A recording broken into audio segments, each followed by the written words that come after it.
Back to our new blog. এই দেখো আজকে আমি আর জানু মিলে ব্লগটা স্টার্ট করলাম, আশা করছি তোমাদের ভালো লাগবে। কি হয়েছে, তোমার খাওয়া দাওয়া হয়েছে বলো তো? জানো কিন্তু ব্রেকফাস্ট কমপ্লিট, এখন আমরা ব্রেকফাস্ট করবো। এই দেখো জানো কি পরিমাণে চঞ্চল, দেখতে পাচ্ছ কি পরিমাণে চঞ্চল এখনই, কি পরিমাণে চঞ্চল এখনই বাচ্চাটা আমার। তো চলো ব্লগটা দেখতে থাকো, আশা করছি তোমাদের ভালো লাগবে। আমাদের খাওয়ারে আছে হচ্ছে কাঁঠাল আর মুড়ি, কাঁঠালের রস তার সাথে মুড়ি দিয়ে। আর জানুকে এখানটা শুয়ে রাখলাম, ওইখানটা শুয়ে থাকো, ততক্ষণ আমি খাবারটা খেয়ে নেই। হ্যাঁ না পাপা, হ্যাঁ পাপা। আর জানু ওখানে যেন উল্টানো শিখেছে, ও কি করে এই যে আস্তে আস্তে আস্তে আস্তে উল্টে যাবে, একদম পুরো উল্টে যাবে। তো ওখানে খেলা করুক, আমি পাশেই বসে আছে, আর এদিকে আমি খাওয়াটা কমপ্লিট করে নিই। আচ্ছা, ছোট বাচ্চারা হয়তো এরকমই হয় বলো, বারবার ঘুমোয় বারবার ওঠে। আর জানো এটা কিন্তু আজকে না, এটা জানো প্রতিদিনই করে, বারবার ঘুমোয় বারবার ওঠে। আর ঘুমটাও এত ছোট হয় যে শুয়ানোর সাথে সাথে সে উঠে পড়ে। মানে ঘুমিয়ে রাখবো, মানে শুয়াবো, ঘুম পাড়াবো, ঘুম পাড়ানোর 10 মিনিট পর, 10 মিনিটও না মনে হয় 5-7 মিনিট পরে উঠে যায়। মানে খালি একটা কাজ, যে কোনো কাজকে হাত দেবো আর সে উঠে পড়বে, এরকমটাই হয়। কিন্তু এখন আমার অনেকটা হেল্প কেন হয় বলো তো? কারণ জানো না এখন অনেকটা টাইম খেলে, ধরো একা একা হাত পা নাড়িয়ে নাড়িয়ে খেলে। 10-15 মিনিট এমন করে খেললেও আমার কিন্তু 10-15 মিনিটে অনেকটা কাজ হয়ে যায়। তার জন্য অনেকটা মানে আমার হেল্প হয়। 1 মাস, 1 থেকে 1.5 মাসেরও বেশি সে তো কন্টিনিউ কান্না করেই গেছে, দিন কি রাত কি কোনো হিসাবে ঘুমোতো যেত না। 1-1.5 মাস আমার খুবই বেশি অসুবিধা হয়েছিল। তো সেই প্রবলেমগুলো এখন হয় না, কারণ এখন জানো না একটু করে মানে ঘুমোয়, ঘুম থেকে তো উঠে যায়, ওর আগা করে ঘুমটা কম। অন্য বাচ্চারা যেরকম ঘুমোয় খুব, ওর আগা করে ঘুমটা কম। কিন্তু এই ঘুম থেকে উঠে পরে কি বলো তো, নিজে নিজে খেলে। তো ওকে মানে দেখে দেখে ওর সাথে কথা বলে বলে আমি এই কাজগুলো করতে পারি।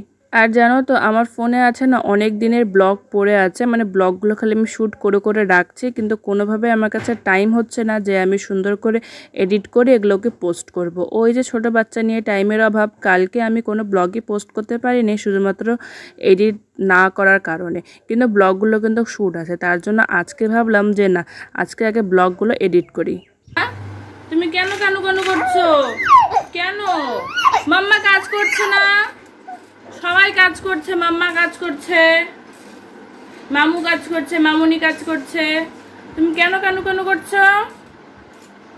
সন্টু ঘুমো পাইছে তো, ঘুমো দাও, ঘুমো দাও বাবা। মামুকে দেখে, মামুকে দেখে, ঘুমো দাও বাবা।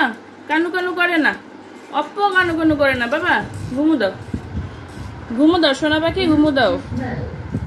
সত্যি ছোট বাচ্চাদেরকে নিয়ে কাজ করা খুবই মুশকিল, কারণ তারা তো কিছুই বোঝে না, তারা খালি চায় আমরা যেন ওদেরকেই টাইম দিই। আর খালি ওদেরকেই টাইম দিলে হবে বলো তো? বাড়ির সব কাজ তো পড়েই আছে। আমার যখন খিদে পায় তখন আমার কি মানে কীরকম যে লাগে, এটা তোমাদেরকে বলে বোঝাতে পারবো না।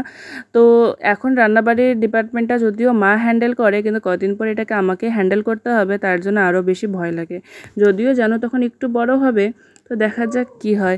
এখন দেখো দোলনার মধ্যে আমি ভাবলাম ওকে দোল দেবো তাহলে ঘুমোবে, কিন্তু না, সে আমাকে দেখে আমার কোলেই উঠবে, আর তাকে আমাকে বাধ্য হয়ে নিয়ে আসতেই হলো, কারণ সে এত জোরে জোরে কান্না করছে। এদিক দিয়ে তাকে আমি ফর্মুলা মিল্কটা গলিয়ে দিচ্ছি। আর জানো কিন্তু বার্থের পরের থেকে ফর্মুলা মিল্কই খায়, ন্যান প্রো খায়। আর ডক্টর চেঞ্জ করেছে দুধটা, এটা ন্যান লোল্যাক করে দিয়েছে। ন্যান প্রো খাওয়ার পর ওর খুব ভমিটিং হতো, তার জন্য। আর ন্যান লোলাক খাওয়ার পরে ভমিটিংটা অল্প কমেছে। তো চলো এখন ওকে দুধ খাইয়ে নিয়েছি, আর দুধ খাওয়ানোর পরে দেখো তাকে ঘুম পাড়াতে হবে। আর এগুলো কাজ করতে কিন্তু সারা দিন যায়। আর এই যে ঘুম পাড়াবো, তোমরা ব্লগে আমি শেয়ার করব, দেখবে কত তাড়াতাড়ি উঠে যাবে। এরকম করে ঘুম পাড়ানোর পরে যদি 1-2 ঘন্টা সে ঘুমোয় তাহলে খুবই ভালো হয়, কিন্তু না, কোলে ঘুমোবে, যে বিছানায় শুয়ে দেবো সুন্দর করে উঠে পড়বে। সে উঠে না, কান্নাও করে না, সে উঠে না, খেলতে থাকে। আর এমন করে ঘুম পাড়ানোর ঘুমিয়ে পড়ে সে, কিন্তু অনেকটা টাইম লাগে তাকে ঘুম পাড়াতে, জানো তো, প্রায় আধা ঘন্টারও উপরে লেগে যায় তাকে এভাবে গল্প করে করে হিলিয়ে দুলিয়ে এভাবে ঘুম পাড়াতে হয়। আর এত কষ্ট করে ঘুম পাড়ানোর পরও এই যে আমি সুন্দর করে বিছানার মধ্যে আস্তে করে তাকে শুইয়ে দিলাম, সে 1-2 ঘন্টা আরামসে ঘুমোতে পারে, কিন্তু না, সে তো ঘুমাবে না, সে তো মাম্মার সাথে থাকবে। তার জন্য ও একটু পরেই উঠে যাবে। দেখো এখন কি ঘুম, যেন কিছু টেরই পাচ্ছে না। তো আমি সাইডে আস্তে করে কোলবালিশগুলো দিয়ে ফ্যান চালিয়ে দিয়ে তাকে সুন্দর করে ঢেকে দিয়ে চলে গেলাম আমার কাজগুলো করতে। কিন্তু কোনো কিছুই না, মনে হয় 5 মিনিটও সে ঘুমোয়নি, জানো তো, 5 মিনিটও ঘুমোয়নি। ফাইনালি জানু ঘুমোলো। এই যে বিছানায় ওকে শুয়ে দিয়েছি, কিন্তু ওকে কতক্ষণ ঘুমাবে কোনো ঠিক নেই। যতক্ষণ ঘুমাবে ততক্ষণের মধ্যে আমি কাজ করে নিই, কারণ আমার অনেক কাজ পড়ে। তো এইদিকে আমি চলে আসলাম যে ফটাফট কাজগুলো করে নিই। আর আমি না আমার ব্লগ দেখতে খুবই বেশি ভালো লাগে, আর ব্লগ করতেও খুবই বেশি ভালো লাগে। তো আমি এদিকে টিভিতে ব্লগ চালিয়ে দিয়ে সুন্দর করে আমার কাজগুলো তাড়াতাড়ি করে সেরে ফেলছিলাম। আর দেখো ব্লগটা কিন্তু আমি বসে বসেও দেখছিলাম, মানে একটা শান্তি দিয়ে মন দিয়ে দেখবো তাও দেখছি না, ব্লগ দেখতে দেখতে এদিক দিয়ে কাজগুলো করছি।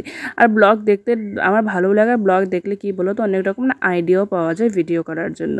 তো যাই হোক, এখানে আমি দেখো টেবিলটা মুছতে মুছতে গিয়ে দেখবো সে উঠে পড়েছে। একবার আসলে ভাবলাম যে চলো গিয়ে দেখে আসি, কেন কি জানো কি করে এখন না ন্যাকড়াগুলো মুখের মধ্যে দিয়ে দেয়, তারপরে আর সরাতে পারে না। তার জন্য একবার দেখতে গেলাম, দেখি কি ও মা, ও কি সুন্দর হাত পা নাড়িয়ে নাড়িয়ে খেলছে, উল্টো হয়ে গেছে, উল্টো হয়ে কি সুন্দর হাত পা নাড়িয়ে নাড়িয়ে খেলছে। তারপর ভাবলাম যাক খেলুক, যতক্ষণ না কান্না করে ততক্ষণ নেব না, ততক্ষণ গিয়ে কাজগুলো করি। এবার কি করবো, খালি এই যে টেবিলটা নোংরা হয়েছে মুছলাম, মুছতে মুছতে গিয়ে দেখি উনি উঠে পড়েছে, উঠে পড়ে আবার কান্না করছে, উঠে পড়ে খেলছে। কী করবো, তো খেলুক, যতক্ষণ না কান্না করছে ততক্ষণ আরও কিছু কাজ গুছিয়ে নিই, তারপর কান্না করার পর তখন নিতেই হবে। মাত্র ঘুমোলো, স্নান কমপ্লিট, তারপরে ঘুমোলো। এখন হচ্ছে ফুল বানিয়ে দিচ্ছি, কারণ ও যখন জাগনা থাকে তখন তো ফুল বানানো সম্ভব না, খুব ছটপট করে, তো এখন কাজগুলো ফোঁটা দিয়ে দিচ্ছে। আর এখন মনে হচ্ছে একটু ঘুমোবে, কাজগুলো ফোঁটা দিয়ে তারপরে শুয়ে দেবো। জানুকে একবারে স্নান করিয়ে দিয়েছি, স্নান করে সুন্দর করে ফ্রেশ করে দুধ খাইয়ে এখন দেখো সে সুন্দর করে ঘুমিয়ে পড়েছে। আর তাকে এখন আমি সুন্দর করে ফুলটা আঁকিয়ে দিচ্ছি। যখন ও জাগনা থাকে তখন কিন্তু ফুলটা আঁকানো একেবারে সম্ভব হয় না, সে প্রচণ্ড পরিমাণে ছটপট করে, তাই এখন ফুলটা আঁকিয়ে দিচ্ছি। আর যতদিন ও ছোটো থাকবে ততদিন এই ফুলটা আমি আঁকাবো, আর ফুলটা দেখতে কিন্তু খুবই বেশি ভালো লাগে। তো চলো আজকে ব্লগটা এতটুকুই, ভালো লাগলে লাইক করে দিই, নতুন হলে আমার চ্যানেলটাকে সাবস্ক্রাইব করে আমার পাশে থাকো।